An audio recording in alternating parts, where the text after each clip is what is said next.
we've been talking about all the good things about AI, but the problem is that like AI is now gutting some jobs and probably will gut more coming. I'm not doom and gloom on AI at all, but like that's adding to the labor pool, which then it's supply and demand.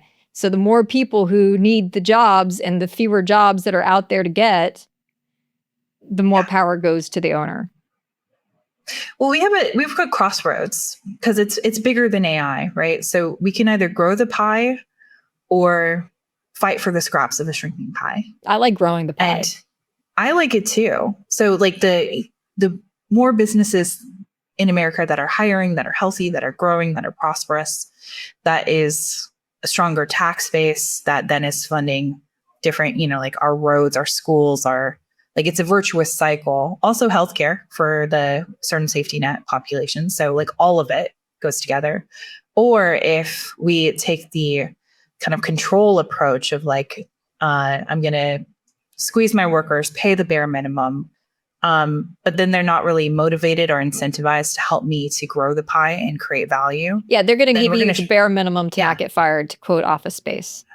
Yes, paraphrase. And we're going to shrink the pie, and we're not going to see a growing economy because what's in it for them, and then that has a whole ripple effect. So I'd love us to see. I think the levers you talk about are, on one hand, when you hear them, I was thinking about it. I was like, are we the two populist management people?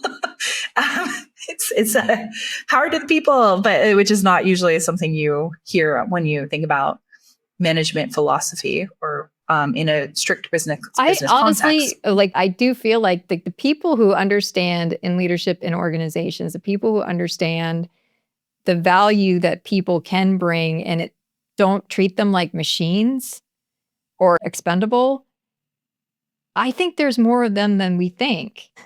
If your management style is brutality on somebody who's weak, then you have basically opted to not develop any management skills. Yeah. And the power structure in the US, I mean, just look at minimum wage. And I know some of the states have changed the minimum wage, but it's $7.25 an hour. Who can live off of that? You can't. And you can. And it's been that way, I think, since the 90s. That's correct. Yeah. And everybody else has been getting pay increases of 2 to 3% conservatively, like, usually when you stay in an organization, and yet our minimum wage hasn't changed. It's worse than that, actually. Do you know that the minimum an employer has to spend on health insurance is either based off of wage or the federal poverty limit? And both of those clock in and around 15K a year on salary, like if you were to multiply it out. So the rule is the employee can't spend more than 9.05% of their income on health insurance premiums. And then you kind of do the math and you walk into it of this is how much I have to spend then. The problem is that when you're at that income level, that's maybe legally affordable. It is not functionally affordable. And I could go on and on about this. That's you're right. It's like there's this like the floor is alarming, and then there's this. I would say there's this range between like 15 to 20K to like maybe even 30K, where it's like that is a hard place to live as an American worker at the moment, given the cost of healthcare and the cost of housing. And the management point of view, that's also really hard to manage too, as well, because your levers, so many, I do see more businesses managed by force rather than by kind of. That's where I was going. I mean, we've been in, aside from the great something, with the Great Resignation. Great Resignation, that one. Aside from that little brief window of period, the power has generally always leaned towards the owner. But it's a symbol or a signal, I think more than a signal of just how much the power has shifted over to the owner, where there's just this like huge gap between the two, and the people on the low end they haven't had any power until the Great Resignation, which was, where like organizations were scrambling because they had huge numbers of holes. Yeah. And so we had a little blip. But the problem with what we're talking about with like the minimum wage and the power dynamics is that basically, just like we were talking about with healthcare, where it's a system and you have to have external forces sort of impose some of the changes to happen, and that those external forces may be technological disruptions, or they may be political, or they may be government. I mean, there are a lot of external. Demographics is one that is disrupting everything. AI comes in, like the technology comes in, and it's been a big disruption. But I had been like reading books about like where we were at, and generally what I was picking up was we're very far off from having anything that's like a human mind in a computer because of we're actually very complex.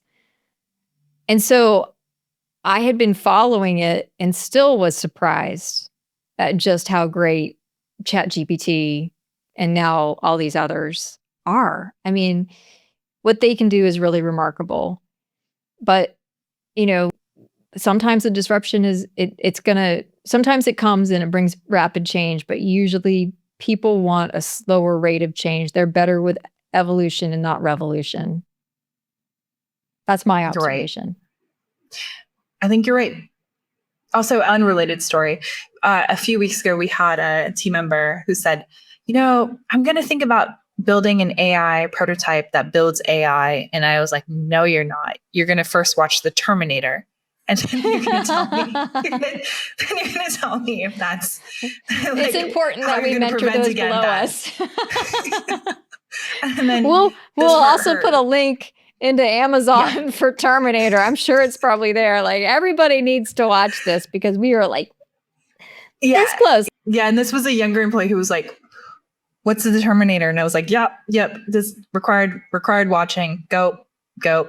Let's talk about safety. I almost think that needs to be put in schools, but it was rated R, so I don't think they'll allow it. That's fair. Yes. But I mean, some of those, those sci-fi movies from the 80s and 90s, they had some good predictions. I mean, Arthur C. Clarke, when he wrote like 2001 Space Odyssey, and, I mean, did he predict the future, or was he just so brilliant that like in his interviews and things like that, like he basically was describing cell phones, and we weren't even close.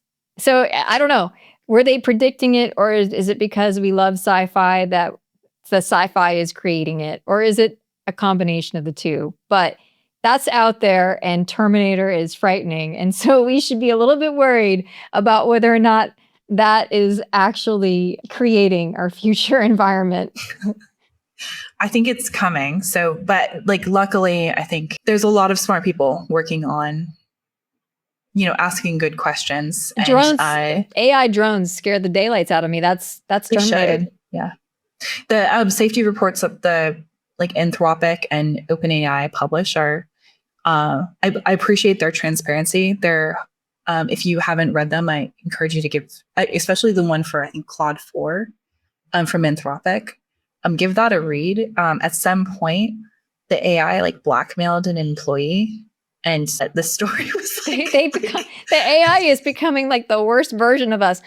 And I think it's got to be partly related to just learning off the internet, because like the internet kind of gets the worst version of us.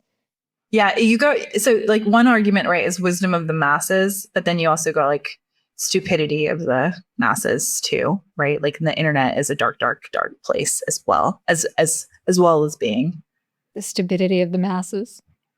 I like that. I mean, tell me I'm wrong on that one.